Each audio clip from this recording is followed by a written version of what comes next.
Assalamualaikum warahmatullahi wabarakatuh.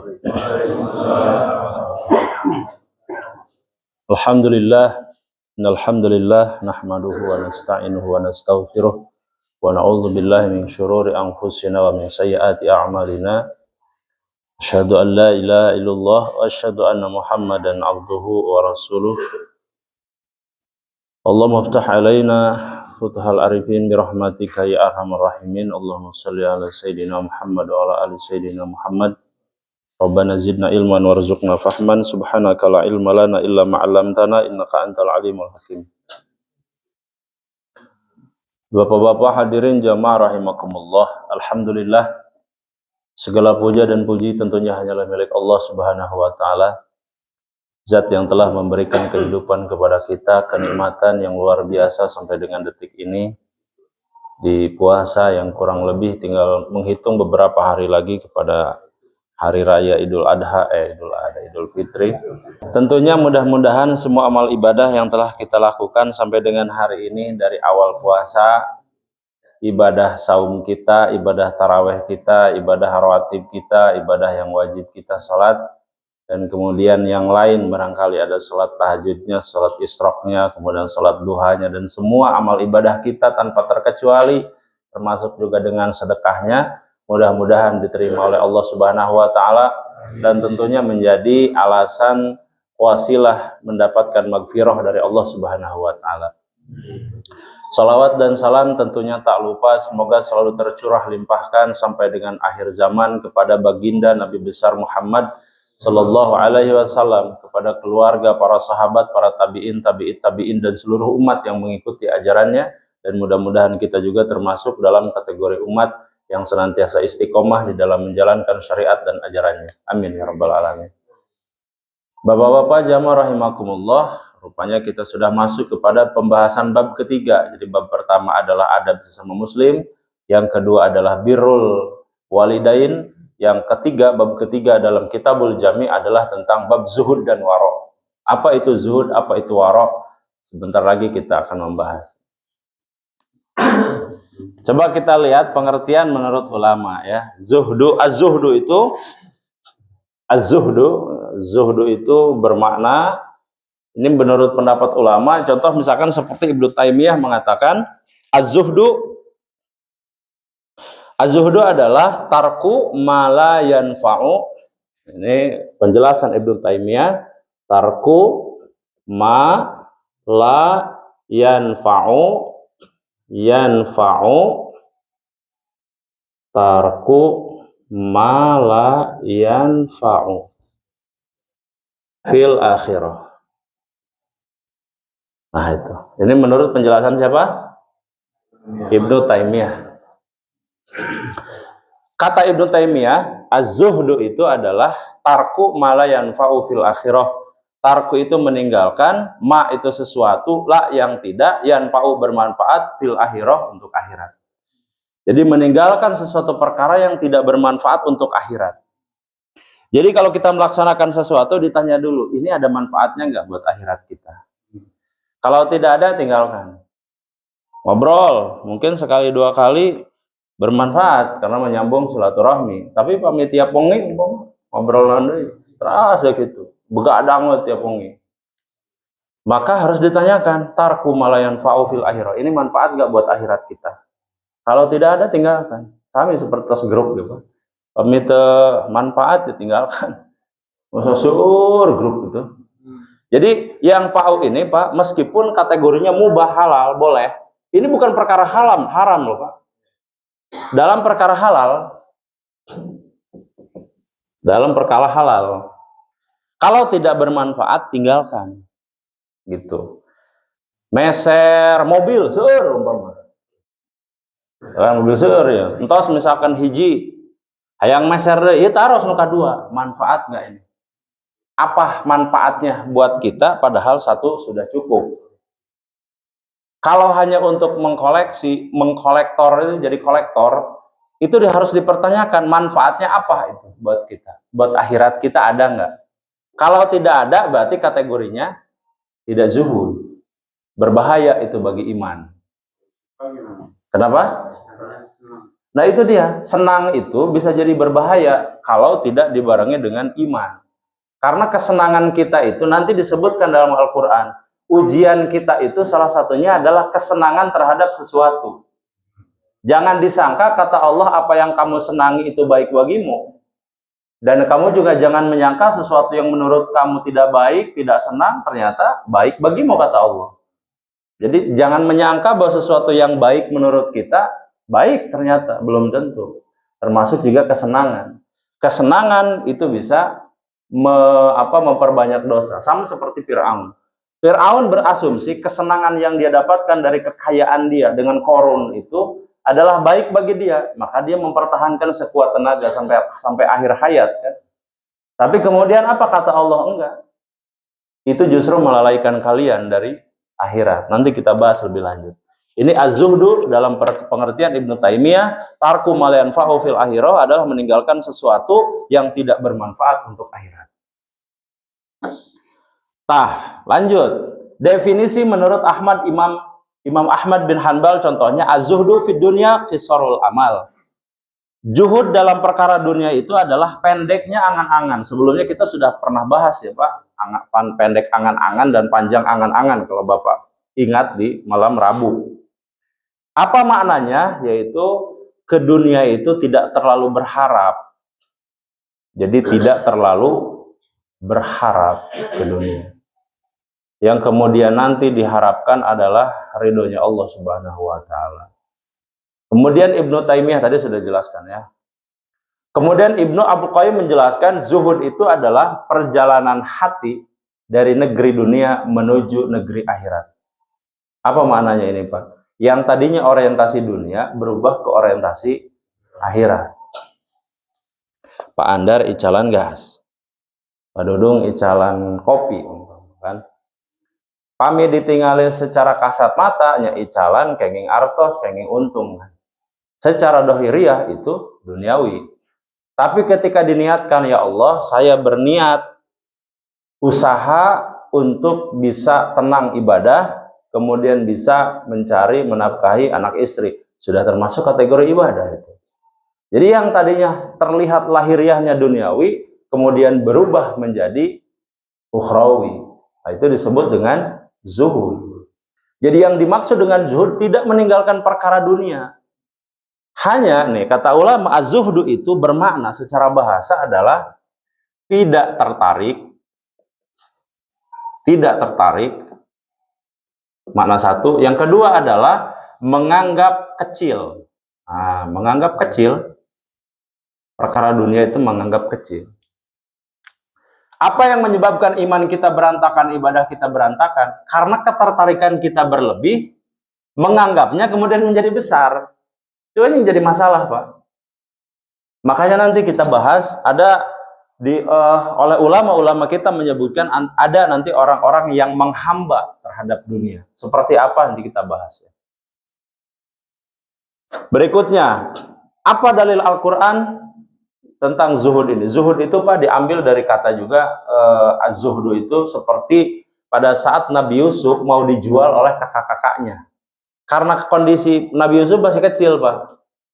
Dalam Al-Quran disebutkan di surah Yusuf, wa kanu fihi minaz zahidin. Zahid, zuhud, zahid.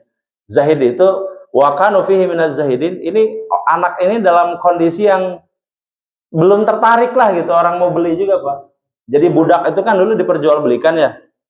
Nah, Nabi Yusuf itu oleh kakak-kakaknya ini yang 11 itu mau dijual ke orang, artinya memang dijadikan budak. Nah, orang-orang yang mau beli itu Pak itu tidak tertarik. Bade misalkan dipeser ke dia, bade dipekerjakan umpama ada masih bocah kan? Masih bocah Pak, usia 10 tahun. Gitu. Bade di misalkan naon di perbantukan umpama gitu, dan memang masih bocah, acan ngertos gitu. Maka bahasa Al-Quran wa kanu fihi minaz zahidin, zahid. Jadi sesuatu yang tidak tertarik bagi dia. Itu zahid, zuhud. Berikutnya, Nah, ini dalam surah Al-Hadid ayat 20 Allah menjelaskan a'udzubillahi minasyaitonirrajim. I'lamu annamal hayatud dunya la'ibu wa lahu wa zinatu wa tafakhurum bainakum. Kata Allah, i'lamu, i'lama, i'lamu ta fatorita ya. I'lam itu naon? If'al. Maksudnya fi'il amar. Itu dari kata if'al, if'ala, if'alu. Itu fatori nasrif nate. I'lamu berarti ketahuilah. I'lam itu kata perintah untuk satu orang, kalau i'lamu berarti untuk banyak orang. I'lamu ketahuilah oleh kalian wahai segenap manusia, innamal hayatud dunya. Sesungguhnya kehidupan dunia itu la'ibu walahwun, hanyalah permainan dan senda gurau. Wazinatun, zinatun, bukan zinah dalam artian zina ya, zina. Ini zinatun, pakai tak marbutoh yang bermakna perhiasan. Kemudian apalagi watafakhurum bainakum, dan saling berbangga di antara kalian. Ai incu teh tos sabaraha? Alhamdulillah abdi tos 2. Alhamdulillah abdi tos 10. Tah berbangga dengan incu. Itu. Ai putra teh ayeuna di mana damel? Alhamdulillah abdi gaduh putra teh di Pertamina. Berbangga itu. Alhamdulillah sadayana putra abdi tos janten ASN. Alhamdulillah abdi gaduh putra sadayana tos polisi. Nah, itu bangga dengan sesama. Maka Allah menjelaskan wa tafakhurum bainakum. Di dunia ini tempat berbangga-bangga di antara sesama. Gitu. Ayeuna tos gaduh mobil sabaraha? Alhamdulillah abdi mah ti kapungkur oge masih kijang, kijang. Terus misalkan ai bapak, alhamdulillah abdi tos mobil listrik BYD. Gitu. Mobil listrik BYD. Saur Pak Edi, alhamdulillah abdi mah tos gaduh Tesla. Nu hargana teh sabaraha? 5M gitu, 7M. Saur Parudi, alhamdulillah, mana Parudi emang? Saur Parudi, alhamdulillah abdi mah tos gaduh mobil McLaren, ting apaleun teh McLaren. McLaren mobil sport. Begitu ke komplek Bumi Harapan mantok, da dempok teh apa? Pendek sakieu sabaraha senti karena aspal. Agus ruk atau di urang mah apa teu cocok. Eta mobil 2 pintu. Pick up. Nah, gitu Pak, orang berbangga-bangga dengan sesuatu yang sifatnya duniawi. Alhamdulillah, abdi mah tos gaduh istri hiji. Ai bapak, berbangga-bangga teh Pak. Aya nu bangga teh ningali kana YouTube teh kan. Tilu, si bangga kan banyak. Bangga teu katingali. Nya akur, urang mah teu ningali jeroan apa? Nya, teu ningali urang masalah resna teh kumaha. Media sosial penuh dengan manipulasi dan tipuan.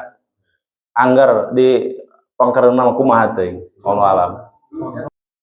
Kadang-kadang pemidina ilmu psikologi mah kieu. Sesuatu yang ditampakkan itu adalah bisa jadi pembenaran, bukan kebenaran yang sesungguhnya, tapi pembenaran atas apa yang dia lakukan. Karena memang banyak yang tidak berbahagia dengan kondisi itu, lalu kemudian dibuat seolah-olah memang bahagia sebenarnya, padahal belum tentu. Tiba-tiba kayak siga artis-artis, wah di media sosial teh kan siga nu mesra, ujung-ujungna cerai. Jadi memang tidak seperti itu, yang terlihat seringkali menipu. Dan Allah sudah jelaskan, kehidupan dunia itu permainan dan senda gurau, perhiasan, dan ternyata kita saling berbangga-bangga antar sesama. Itu satu ya. Kemudian dalam surah Al-A'la kita semua sudah tahu ayatnya, wal akhiratu khairu wa abqa. Ketahuilah bahwa manusia-manusia yang menjadikan dunianya tujuan hidup, wal akhiratu khairu wa abqa, ada akhirat yang kemudian lebih kekal dan lebih baik. Dunia teh paling 100 tahun maksimal. Orang hirup teh 100 tahun, eta ge teuing urang dugi apa moal. Paling maksimal Allah mempatok 100 tahun. Lalu kemudian yang 100 tahun ini mau kita gunakan untuk apa? Maka kemudian ayat lain menyebutkan dalam Al-Quran, ketika ditanya para mayit itu, ditanya oleh Allah dikubur Pak. Ditanya, wahai mayit, Coba kamu sebutkan, kira-kira kamu hidup di dunia berapa lama? Apa kata Wahid, Pak? Ya Rob, ya Allah, ya Tuhanku, sesungguhnya aku hidup di dunia hanya sekejap mata saja. Ternyata si Ganu, kamari orang di dunia, aina terus di alam kuburnya sih gitu, Pak. Kata Allah yang diabadikan itu di Al-Quran. Karena kita tidak mungkin, Pak, kita tidak mungkin tahu kecuali dengan Al-Quran. Acan pernah ayat di sejarah di zaman Nabi Adam dugikeun ka ayeuna jalmi anu balik deui ka dunia menceritakan gitu. Ngawangkong ka orang, aduh, sakaratul maut ternyata siga kitunya.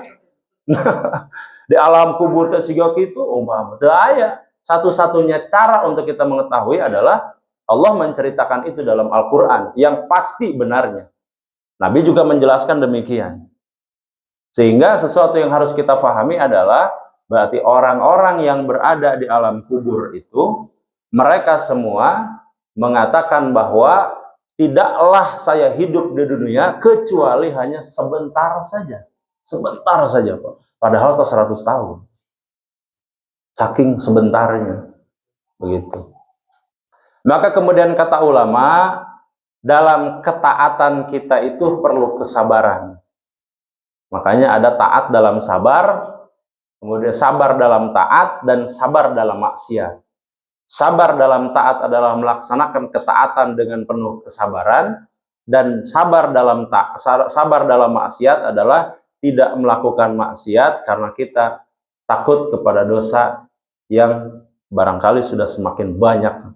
Nanti ada ulama, Pak, dalam ilmu warok nanti ada ulama yang mengatakan begini, melihat dosa itu banyak sekali gitu, Pak. Jadi orang masuk kan kadang-kadang orang mati balik, Pak, ninggalin nanti justru karena pahala. Seolah-olah pahala orang teh tos seueur. Ulama salaf mah justru kebalikan, Pak.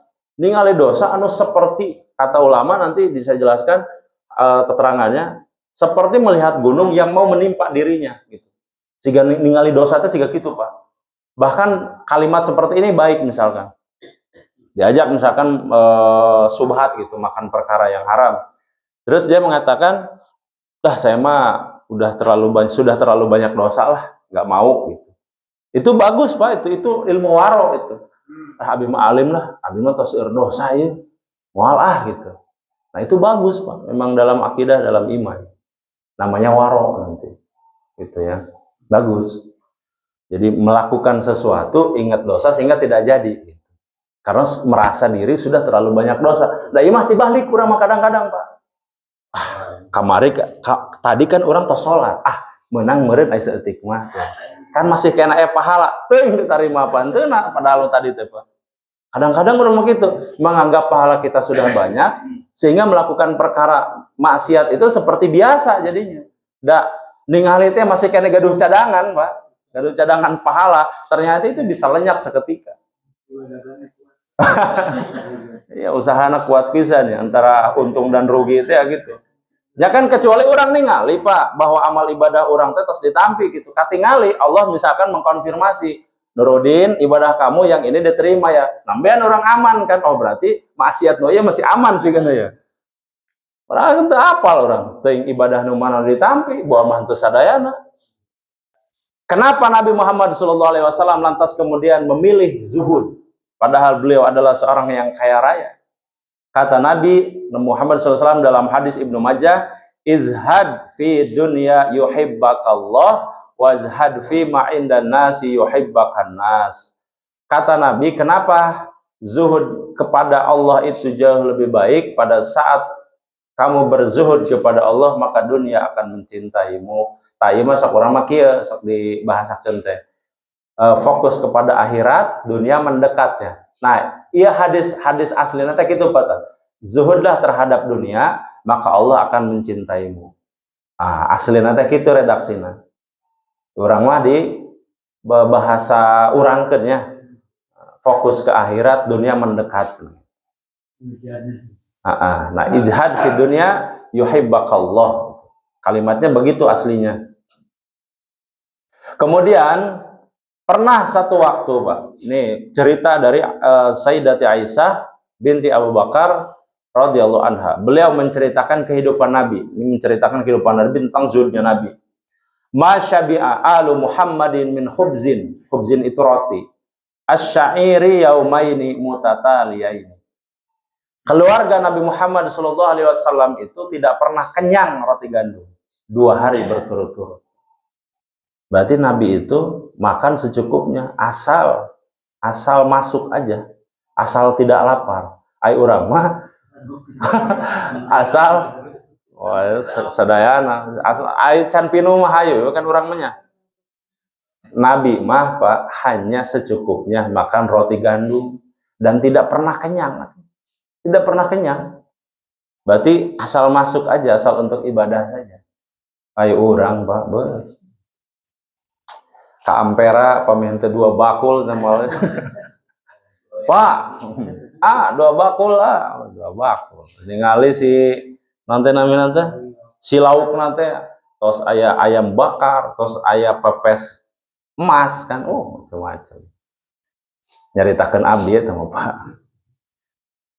Begitu Pak, ini Nabi memang mengajarkan kita untuk zuhud. Apakah Nabi bisa? Bisa sangat. Bisa sangat. Apabila mau Nabi ke istana, bangun istana, kemudian banyak dayang, seueur anggur, impor tipatori anggurna. Tiasa sangat Pak, sangat. Tapi Nabi mengatakan, Sayyidatina Aisyah mengatakan, Nabi Muhammad SAW itu tidak pernah kenyang makan roti gandum, tidak pernah kenyang, luar biasa. Kemudian, seandainya kata Nabi, Allah menganggap dunia ini bernilai seperti sayap nyamuk, bernilainya sayap nyamuk teletik ya Pak.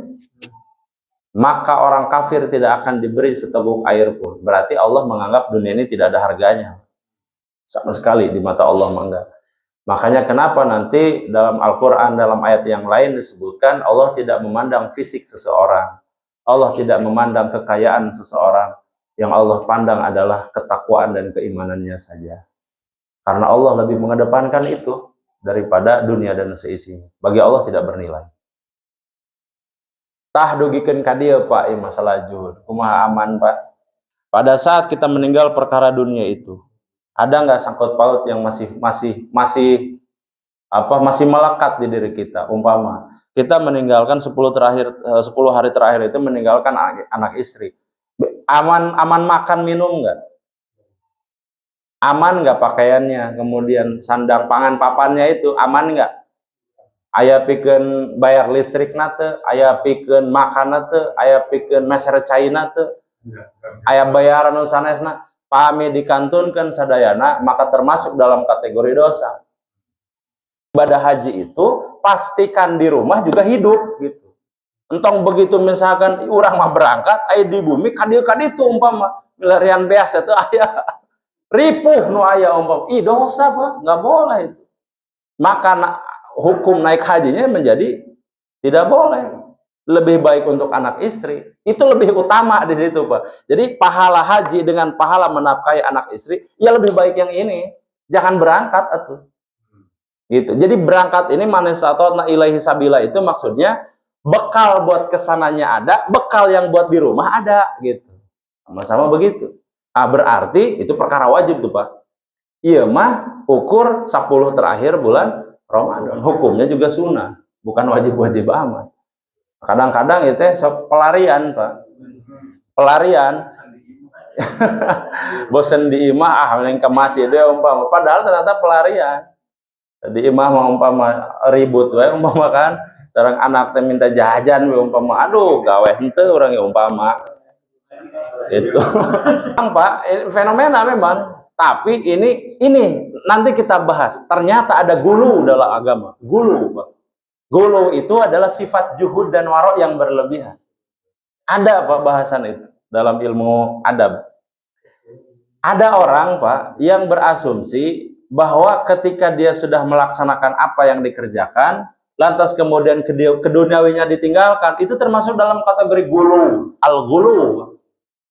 Gulu. Gulu itu berlebihan dalam agama. Kamari orang bahas isbal. Celana cingkrang. Di tengah bitis gitu kan. Terus menganggap bahwa semua orang bid'ah gitu, enggak isbal. Gulu itu Pak namanya. Jadi gulu itu berlebihan dalam agama, dalam hal agama, termasuk dalam kategori tadi. Jadi pertanyaan yang harus dijawab ketika kita meninggalkan anak istri, aman nggak makannya, aman nggak untuk sekolahnya. Ketika semua aman, nembeta. Ya, ini misalkan mah, bunda, atau apalah, ibu, tah, iya artos, dan kalau misalkan hirup sabulan. Ayah teh badai keluar heula umpama, badai naon, badai dakwah umpama kan. Huruj, nah, badai dakwah, badai huruj umpama. Maka seluruh nafkah sudah disiapkan dalam 1-2 bulan ke depan. Terus moal ilah secara hitung-hitungan dan moal kakirangan gitu. Maka setelah itu barulah kemudian kita mengatakan semua yang aku serahkan, aku titipkan kepada Allah Subhanahu wa taala. Nambe cocok tak? Cocok tak? Ima pugu di bumi gitu ayeuna naon, Pak. Masa ACC ya kan gaduh tabungan hente dengan dalih keluar itu bermasalah dan hukumnya haram itu Pak. Haram meninggalkan nafkah menafkahi anak istri, haram Pak. Jadi bukan ibadah yang didapat, ternyata dosa besar Pak. Karunya itu ayah kamana, bapak kamana, ditelepon hes. Terus begitu ditelepon, aduh mak, ayah misalkan menuju dakwah kumaha ya teh gas di eueuh beak. Kumaha? Ada yang masih tekanan gitu. Iya, dan itu memang perlu disiapkan, Pak. Artinya kalau ridho, kalau semuanya sudah siap, aman tadi. Poinnya kan aman ya, kalau semuanya sudah dipersiapkan. Ini yang bermasalah meninggalkan tanpa pertanggungjawaban, menyiapkan untuk makan, minum, dan selama kebutuhan 1 bulan itu. Tapi kalau seandainya sudah siap semuanya, wah itu luar biasa. Namanya zuhud. Gitu. Zuhud juga jangan berlebihan dalam agama, nggak boleh. Begitu ya. Saya terus terang Pak, di kampung pernah berinteraksi dengan beliau-beliau ini. Jadi waktu itu karena tahun berapa, saya masih di pesantren itu Pak. Terus kata guru itu, Din, nanti ada ini gitu, ada orang yang mau dakwah, katanya dari jemaah tabligh gitu. Oh iya, siap Ustaz. Terus begitu di ngobrol gitu. Dari mana Pak? Saya dari Tangerang. Oh, dari Tangerang lumayan ya. Itu jalan Pak ke ini antar masjid gitu dari Tangerang Jakarta. Memang secara dilihat dari tata cara ibadah segala macam memang konsisten sekali beliau-beliau ini. Dan satu waktu ngobrol gitu, motivasi segala macam, kemudian keluarga yang ditinggalkan. Maka Abi mah aya pengalaman nih gitu kan, harus keluarga yang ditinggalkan segala macam. Ternyata dia sudah mempersiapkan 1 tahun sebelumnya. Jadi dia mau mempersiapkan 1 tahun, katanya dia tadinya bekerja gitu. Terus satu waktu tertarik untuk itu, dalam 1 bulan diajak keliling safari dakwah gitu. Akhirnya uang yang dikumpulkan selama 1 tahun itu dikasih ke istri untuk kehidupan 1 bulan. Dan memang banyak orang-orang seperti ini Pak menyiapkan gitu ya, menyiapkan. Nih, mengharamkan yang halal. Allah berfirman dalam surah Al-Maidah ayat 87, ya ayyuhalladzina amanu la tuharramu thayyibati ma ahallallahu lakum. Kata Allah, wahai orang-orang yang beriman, jangan kalian haramkan yang baik yang Allah halalkan bagi kalian. Entong naros, Bapak, ini di mana ya? Bapak ieu kenging ieu di artos nu mana ieu mah? Ini masian ka urang di masjid. Abdi misalkan di pasien ke Pak Juhri. Ustaz aya ulen ya. Perlukah saya tanya ke Pak Juhri, iya ulen. Iya rezeki Pak Juhri di mananya? Perlu tuh Pak. Ya terkedah tuh. Terkedah. Zohiriyah kita diberi jadi makan. Zohiriyah tong naros atau kasinggung kasinggung. Atau iya Pak Ustaz abdi tadi teh kenging iya sekian ribu, sekian rupiah, sekian juta. Masa kedah dicaritakeun gitu Pak? Terkedah. Anu ku orang teu diketahui Pak, tidak diketahui mah atuh tong ditaros. Kecuali orang ningali Pak Juhri aya transaksi narkoba. Ongkoh ketua DKM cek urang, tapi kok transaksi narkoba, nu putih-putih teh nang sabu. Ternyata ini jual tarigu. Jadi memang Pak, ada orang yang berlebihan dalam agama. Kata Allah, Allah mengharamkan orang yang sudah tahu ini halal tapi mengharamkan. Jangan mengharamkan sesuatu yang sudah halal. Itu, pamit di pasihan atau tampi Pak. Dituang, tekedana harus, iya Bapak di mana sih? Entong lah. Transaksi di luar perkara yang seharusnya umpama. Macam-macam itu ya. Termasuk juga dalam kategori rezeki itu. Pastikan tidak was-was. HTT sok aya Pak itu teh. Kayak nurani teh kayak alarm. Iya kayak alarm. Bade nampi kumaha. Jadi tampi kumaha alarm berarti subhat eta. Benten orang sarang eta, sarang anu jelas gitu Pak si rezeki teh. Ambil kayak misalkan hibah tipe Haji Dedi umpama. Ustaz dia alhamdulillah abdi tos aya nu meser ya si orai tapa teh kan. Tos seberapa tahun orai tapa teh ditawis-tawisin kana sana seteu aya anu ya. Tah Pak, abdi misalkan gaduh rezeki Pak Ustaz di kamar teh abdi tos ngical tanah nu di orai tapa. Tah alhamdulillah kenging 500 juta ya kanggo Pak Ustaz teh 10.000. Umpama jelas gitu Pak. Ya udah, nurani kan tergoncang gitu Pak. Tapi orang apal ya Pak Haji Dedi perasaan kameranya transaksi nanti namina teh sabu umpama, terus miras umpama kan. Apal orang tiba-tiba ke abdi dongkap, lah itu masalah. Pasti berontak lah. Nurani pasti berontak, duit naon ya gitu. Itu Pak. Ini perkara penting sekali Pak. Dalam pokoknya Pak, kalau kita tahu memang itu dari sesuatu yang sudah jelas, kita tahu masalahnya ada di mana, mendingan entong cek abi. Meskipun atuh usah da imah kana tenda, aina tenda kanggo acara naon? Kahadean apa kagorengan kan gitu Pak. Dangdutan umpama, atuh sami Pak. Sami entos makadinya urang nu kadosaan. Jadi memfasilitasi, ingat Pak, al-wasilatu kemarin, al-wasilatu wajibatu itu sesuatu perkara yang mewasilahkan dia menjadi wajib, maka perkara jadi wajib. Sesuatu perkara yang mewasilahkan dia jadi dosa, kita juga berdosa. Maka abdi mah ngemutan hati-hati karena jantan aparatur pemerintah ya Pak RW, Pak RT, abdi mah nyaah. Itu. Tadi kasusnya begini, Pak Mar, barangkali ada yang belum mendengar ya. Ada seseorang, dia diketahui mucikari teh provider ublag. Ya. Provider. Nah, badai nyumbang ke masjid. Pertanyaannya, apakah uangnya kita terima atau jangan? Ke Pak Juhri, ke Pak Jendan. Pak Jendan, abdi ya gaduh rezeki 40 juta kanggo masjid. Apal orang teh bahwa manajer ublang. Bagaimana hukumnya? Menerima atau jangan? Kata agama begini. Jangan mencurigai semua orang, termasuk rezekinya itu bermasalah. Itu juga termasuk gulu dalam agama. Boa mah ngumpulkeun tina harta anu halal Pak, boa mah tina warisan. Ya, boa mah di gaduh usaha di luar itu. Pak Nurani mah moal ngabohongan Pak. Urang apal ieu rezeki halal, ieu rezeki haram apal. Maka kadang-kadang datu aya Pak artos ublag kanggo naik haji. Moal aya tuh. Ya, moal aya Pak. Ya alhamdulillah misalkan abdi kenging sekian juta ti ngublag umpama. Terus iya abdi enjing pada umroh. Moal aya tuh Pak. Dia sendiri tahu mana yang halal, mana yang haram. Abdi meyakini anu disedekahkeun teh nu halal. Karena nurani pasti bergejolak Pak pami haram. Ah imahnya urang menang kikian tadi sedekahkeun ka masjid. Tah. Ya eta. Sekecil siga eta. Apa? Kalau dalam hal umum kan diterima bentuk sumbangan apapun ya, itu umumnya begitu. Diterima aja. Nah, cuman ini lebih dalam lagi kita mengkaji bagaimana dalam perspektif ilmu juhud dan ilmu waro gitu Pak. Lebih dalam gitu. Kalau aturan diterima aja kan kita nggak tahu. Ya oke lah gitu.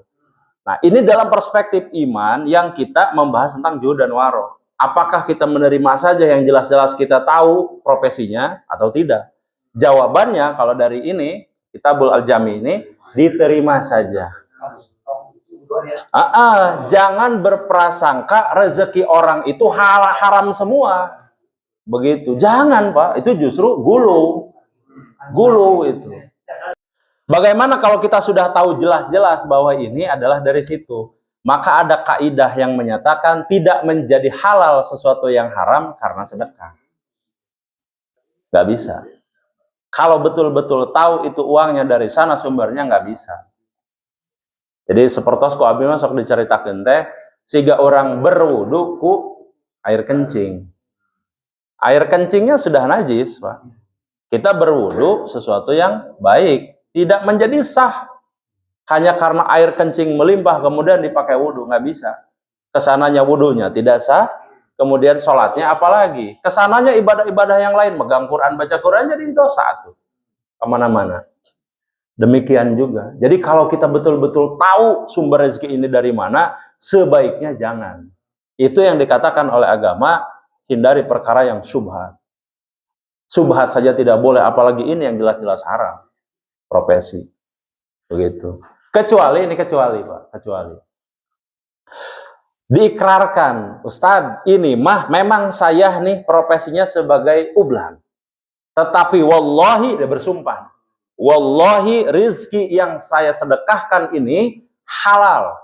Karena ini saya dapat usaha yang bukan dari hasil ini. Saya tadinya dapat warisan, bangun warung, bangun material umpama. Hasilnya saya kumpulkan, saya sedekahkan. Mudah-mudahan dengan ini saya juga nanti bisa bertobat. Cuman masalah napa? Pami aya material, gaduh warung, nanaonan ieu. Nanaonan. Artinya apa? Rizki yang disedekahkan itu kemungkinan besar dari penghasilan ini. Sampingan. Begitu. Kemungkinan besar dari sini. Berarti sebaiknya jangan. Apalagi kalau dipakai sampai ke sarana ibadah. Tidak menjadi halal sesuatu perkara yang haram dengan membaca bismillah. Sami seperti orang ayah daging babi atau napi daging enggak. Berarti dalam hukum fikih sesuatu yang jelas-jelas kita tahu haram tidak akan pernah menjadi halal, misalkan dengan dipakai sedekah ke masjid atau dipakai untuk kebaikan. Tidak akan, itu namanya lagu, sia-sia. Insyaallah Pak, kita besok terakhir ya. Mudah-mudahan amal ibadah kita sampai dengan nanti akhir puasa diterima oleh Allah Subhanahu wa taala, dan setiap kajian yang kita lakukan mudah-mudahan bermanfaat. Akhirul kalam. Assalamualaikum warahmatullahi wabarakatuh.